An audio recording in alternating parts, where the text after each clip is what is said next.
নমস্কার, রত্না লাইফ স্টোরিতে আপনাদেরকে স্বাগত জানাই। আজকে আমি আপনাদের শামুকের রেসিপি করে দেখাবো। তো চলুন শুরু করা যাক। এই দেখুন, প্রথমে শামুকের যে মুখের কাছে যে ঢাকনাটা আছে সেটা এইভাবে খুলে নিতে হবে।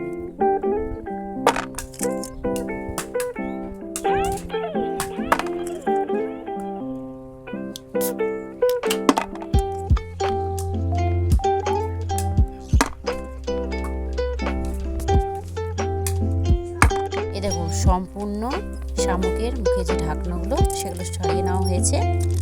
এইবার পেছন দিকটা জাতি দিয়ে এইভাবে কাটতে হবে।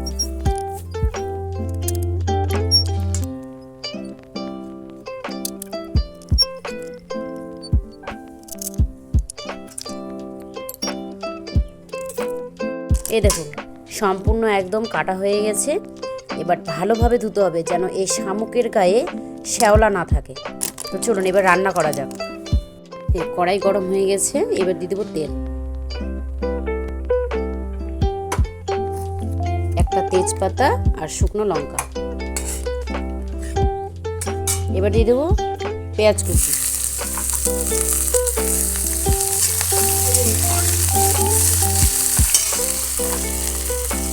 কাঁচা লঙ্কা, এই রসুন কুচি।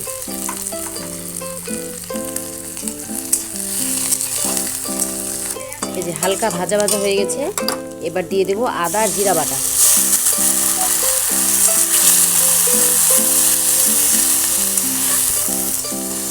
সামান্য পরিমাণে জল দিয়ে দেবো।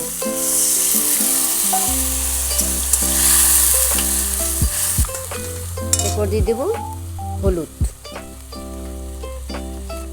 আর লবণ।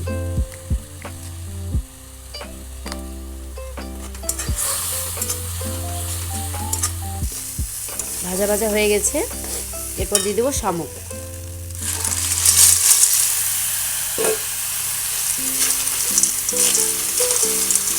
শামুক দিয়ে কষাতে থাকবো।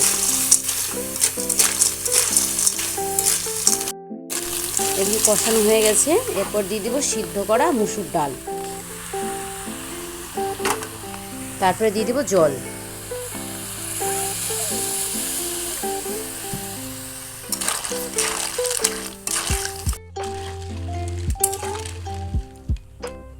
এবার সিদ্ধ হওয়ার জন্য রেখে দেবো।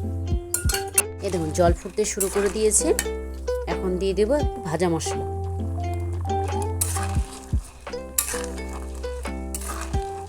আমার শামুকের তরকারি হয়ে গেছে, এবার নামিয়ে নেব। ভিডিওটি কেমন লাগলো অবশ্যই কমেন্ট করে জানাবেন। ভালো থাকবেন, সুস্থ থাকবেন।